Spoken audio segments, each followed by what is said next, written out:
Kementerian Kesehatan RI memaparkan data yang memperlihatkan sebanyak 1.831 dokter di Indonesia terpapar COVID-19. Dari jumlah itu sebanyak 17% atau sekitar 311 dokter harus gugur akibat terpapar virus corona. Data itu didapatkan selama periode Maret 2020 hingga Februari 2021. Keselamatan rakyat tidak bisa dijamin jika dokter juga terancam penularan SARS-CoV-2.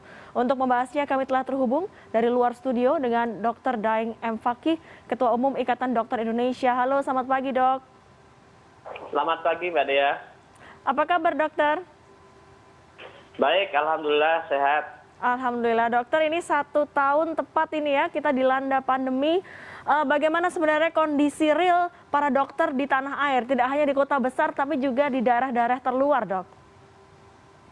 Ya, tadi memang betul itu dokter sekarang yang gugur di atas 300 ya. Dan sampai sekarang kita terus melakukan upaya memberikan perlindungan kepada bukan hanya dokter ya, tenaga kesehatan agar kawan-kawan yang melakukan pertolongan terhadap pasien di rumah sakit, khususnya di rumah sakit yang ditunjuk merawat COVID itu selamat tidak terpapar. Karena memang resiko dokter itu kalau dari jurnal-jurnal ya, dari penelitian itu dan nakes yang lain tentunya itu bisa 3 kali lipat, bahkan mungkin 10 kali lipat gampang terinfeksi oleh COVID-19. Apa saja problemnya, Dok? Selain memang berkontak erat dengan pasien COVID, apakah keterbatasan seperti alat perlindungan diri atau APD begitu di daerah-daerah, Dok? Gini, APD sudah banyak dipenuhi, tapi mungkin yang perlu kita perhatikan adalah APD yang sesuai. Karena memang banyak APD ini yang mendapatkan sumbangan dari masyarakat. Nah, karena dapat sumbangan dari masyarakat, kadang-kadang kualitas APD ini yang perlu kita perhatikan. Khawatir kualitasnya itu tidak kualitas yang kalau kami sebut itu adalah medical grade ya. Memang kualitas medis ya. Terutama masker. Mohon maaf ini banyak sekarang masker yang beredar dan mungkin di fasilitas kesehatan juga itu banyak yang tidak sesuai dengan yang seharusnya dipakai standar medical grade. Ya, jadi sekarang kami sebenarnya sudah memberikan masukan kepada pemerintah, baik Kementerian Kesehatan maupun Satgas COVID, agar untuk tenaga kesehatan itu betul-betul diberikan APD khususnya masker yang betul-betul daya lindungnya itu maksimal, yang medical grade. Ini yang kami sampaikan. Yang kedua, kita tahu bahwa di rumah sakit itu kan tempatnya pasien yang menderita sakit. Nah, disitulah kemudian banyak dan banyak terjadi aerosol di lingkungan atau di ruangan-ruangan rumah sakit itu. Sehingga tantangan kita yang kedua untuk menurunkan angka penularan di tenaga kesehatan itu dengan strategi menurunkan viral load. Ya, jadi virus-virus yang bersebaran di ruangan-ruangan itu bisa terkurangi dengan baik. Itu hanya bisa dilakukan kalau ada alat ya yang ditaruh di setiap ruangan itu yang memungkinkan udara di ruangan atau benda yang ada di ruangan itu viral load-nya bisa diatasi dengan baik atau berkurang atau bahkan mungkin tereliminir dengan baik. Ini yang mungkin perlu dikerjakan. Artinya hingga saat ini kalau kita lihat data yang paling muktakhir atau yang paling baru ini banyaknya nakes dan juga dokter yang meninggal dunia dan terpapar COVID. Kalau Indonesia sendiri ini urutannya 3 terbesar di Asia, maksud kami 3 terbesar di dunia. Artinya apakah IDI memandang bahwa pemerintah belum memberikan yang terbaik atau belum ideal begitu suplainya kepada tenaga kesehatan termasuk dokter sehingga penularan begitu tinggi? Begini, mulai akhir tahun 2020,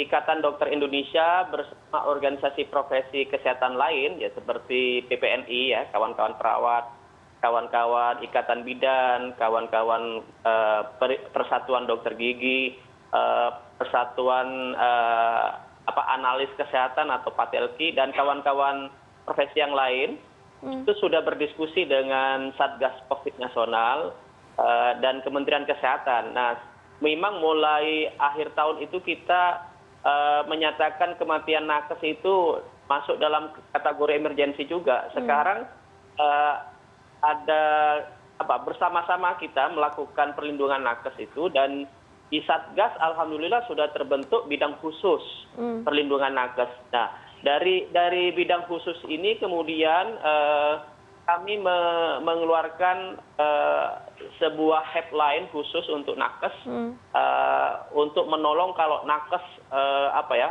sakit begitu atau kena infeksi, kita tolong apa kebutuhan nakes yang supaya nakes ini tidak banyak menjadi korban atau tidak banyak terpapar. Ini sudah kita lakukan, dan mudah-mudahan dalam jangka waktu sampai April atau sampai Juni, kami berharap kejadian penularan terhadap nakes dan jadinya kematian terhadap nakes kita tekan serendah-rendahnya. Dan dari 1 bulan kita ini bekerja, alhamdulillah sudah menunjukkan hasil yang baik. Jadi sudah ada tren penurunan nakes yang gugur. Dokter, kita bicara lebih luas lagi. Ini kemarin PBID menyebut bahwa gelombang pertama COVID-19 belum usai, tapi pandemi di Indonesia memasuki tahap ketiga. Apa maksudnya, Dok, di sini?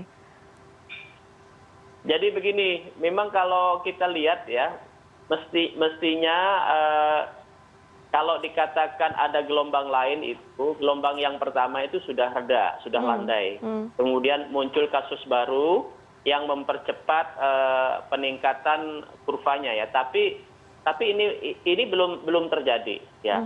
Sekarang ini kita kemudian masuk pada fase-fase penanganan kasus yang yang sudah kita rencanakan bersama. Mulai awal kan kita melakukan mencoba perawatan dengan baik. Ya. Jadi kita merespon yang sakit semuanya diobati. Nah, kemudian pada kenyataannya tidak hanya kita harus saja mengobati, tapi mencoba untuk mencegah supaya kasus-kasus ini tidak banyak jadi. Makanya kemudian pemerintah menggalakkan 3T dan 3M. Tetapi kemudian dipandang harus ada tindakan-tindakan yang ini lagi lebih awal lagi dari hanya 3T dan 3M, yaitu dengan melakukan pencegahan di awal dengan vaksinasi. Jadi strategi-strategi ini sudah dilakukan dengan baik ya. Tinggal kita mungkin mencari lagi apa yang terobosan-terobosan kebijakan yang bisa diterapkan di lapangan sehingga juga berkontribusi lebih lagi mempercepat pengendalian infeksi atau pengakhiran pandemi ini. Karena tadi pelayanan sudah dilakukan dengan baik, angka kesembuhan sekarang sudah mencapai 84% ya. Kematian sudah ditekan di angka 2, sekian persen, sudah tertekan betul. Kemudian penggalakan 3T dan 3M, meskipun di lapangan ini dinamikanya luar biasa ya, karena tidak mudah memang, terutama yang 3M untuk membudayakan masyarakat kita. Kemudian vaksinasi kita lagi kerjakan. Mudah-mudahan ini kan fase kedua ya untuk pelayanan publik ya. Masyarakat umum mudah-mudahan di April sudah jalan, dengan harapan ini lebih memperkuat lagi pengendalian infeksi. Kemudian yang mungkin selanjutnya kita harus mencari terobosan lain. Kalau kami dari Ikatan Dokter Indonesia, terobosan baru itu adalah di setiap tempat-tempat beraktivitas manusia, ya, beraktivitas warga negara, rakyat, itu seharusnya ada strategi menurunkan atau mengurangi viral load, sehingga siapapun yang beraktivitas, ya, apakah di rumah sakit, di rumah, di transportasi, di tempat kerja, tempat ibadah, ya seperti pasal dan lain-lain, kalau viral load-nya dikontrol dengan baik, diturunkan, maka